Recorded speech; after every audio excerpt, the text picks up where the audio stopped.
This week, I'm explaining exactly how I got some of my favourite images of the year and how I didn't even expect to get them. And at the end, there's going to be a really valuable lesson that you can take away for yourself. So stick around for that. So today's video is going to be completely unscripted. I'm just going to speak from the heart. I wanted to really put across my feelings on this subject because it's something that I think is really valuable and is very severely underrated with photography. So I'll be cutting out all the bits where I just can't think of what to say when I'm going, So let's cut to the chase and start giving you valuable information straight away with this video. My first photo that I got on this trip that I took this week was the only one that I had planned. This is a location that I'd scouted before, and I knew there was this specific tree that changes colour before all the other trees surrounding it above a waterfall, like a landscape photographer's absolute dream. But I wanted to get my composition a bit better this year, which is exactly what I tried to do. So I'm in a very tight spot here. I literally just stood on a very small patch of dry land in this river. I think the actual best composition is in the middle of the river, but I haven't got my wellies with me and we're at the beginning of the day, so I don't want to get my feet absolutely soaked before I finish my photography. So let me talk you through this composition. What I'm going for again is an ever so slightly slow shutter speed to catch this fast moving water just right so it looks nice and smooth and white without any texture. And I'm keeping it very simple.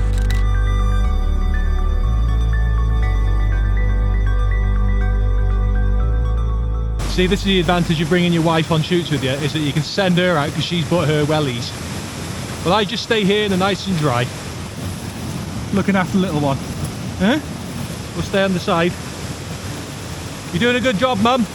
Keep up the good work. Now, I really quite like that photo. Although it almost looks like it could be an AI generated photo. I don't know why. There's something about it that doesn't quite look real. That could be a good thing. I mean, those branches that come across the top, they're quite a heavy element. I bet there'll be some people that don't like those branches. Personally, I do like them because they do add that little bit of imperfection to the photo that makes it look like a real location. I could have cloned them out, but I wanted to leave them in there. I felt like they added something up to the environment. Tell me, what do you think? Do you think those branches are that imperfection in the photo that really makes it? Or do you think that I should try and find a composition without those branches? I was really struggling to do that just because of the location. But you'll notice that the way I got that composition right was by just making it as simple as possible. Put my subject, the tree, on the third line above the waterfall in a straight line. You couldn't get more simple than that. And that's why I think it works so well as a photo. And that was it. That was the only photo I had planned on that particular photography trip. It was the middle of the day because I'd gone with my family. I didn't expect to be able to get any more photos. It had been raining all morning. So I didn't even really do that much B-roll because I didn't think I'd be making a video out of it. But something was about to happen that just completely blew me away. So I'm absolutely loving these reflection shots at the moment. Here we've got a very still, calm lake. Not quite perfectly still, but I think that adds some texture to it. Trees that are just starting to change on the right-hand side. A beautiful atmosphere in the background and just a very, very simple reflection scene. A typical autumn scene that you would find on a lake in the UK. I can't believe how fortunate I am this morning.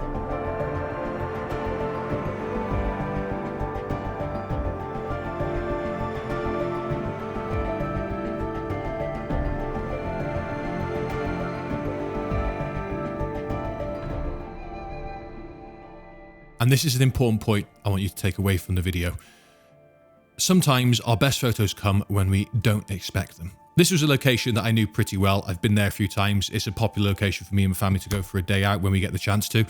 And I didn't really expect to be able to get any more photos from there. But the thing about autumn is that little pop of colour can just make the difference to turn a photo from just a simple picture into really quite a nice piece of artwork, especially when it comes to landscape photography. And I honestly would have been happy if it had ended there.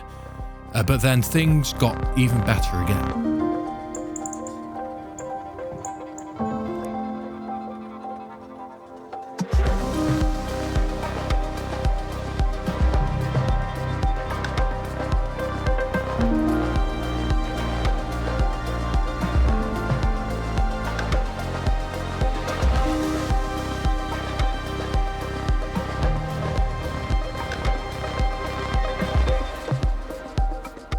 I genuinely could not believe it when those conditions made themselves just appear out of nowhere. It literally was in the middle of the day, not golden hour when I normally go out and do photography.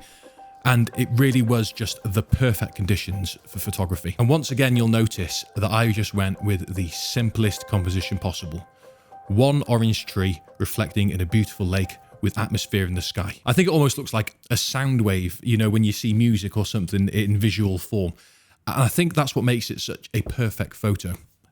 Subject central in the picture, and just a sense of atmosphere that you could not replicate anywhere else. But what's absolutely incredible is that it didn't even end there. So I've been rushing around like an absolute headless chicken just because the conditions have suddenly appeared.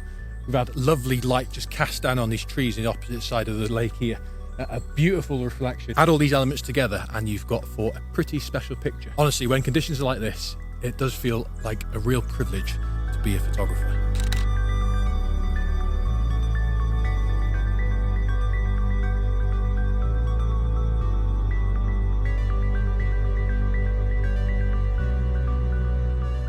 You see, the clouds parted ever so slightly and gave a golden glow over everything, highlighting subjects for me that I wasn't even expecting to see there. My inner street photographer came out of me and I started looking for compositions more to do with people and objects associated with humans, because that's what instantly caught my eye in that situation. So I got a couple of pictures that I thought were really quite special, pictures that are more stories than just traditional landscape photography. This feels like a good opportunity to drop in some appreciation for you, my audience, because my last video got some absolutely amazing comments and I wanted to just thank you so much for that. It really meant a lot to me because the algorithm didn't push that video out very much. That's not a complaint, it's just what happened. I think it's because of how I titled it. But the people who did watch it, your comments really meant a lot. And that does help the reach of the video as well when you comment and leave a like on the video, because you're letting YouTube know that you're engaging with that video. So thank you so much for that. And here is the ultimate takeaway that I want you to take from this video. Sometimes you don't find the pictures find you. The important thing is putting yourself in the right place at the right time. Then everything you've learned, all those settings and all that time you spent watching those 10 tips for best sharpness videos, that's when that pays off. Because you can know everything about your camera, but if you aren't in the right place at the right time, you won't get good photos.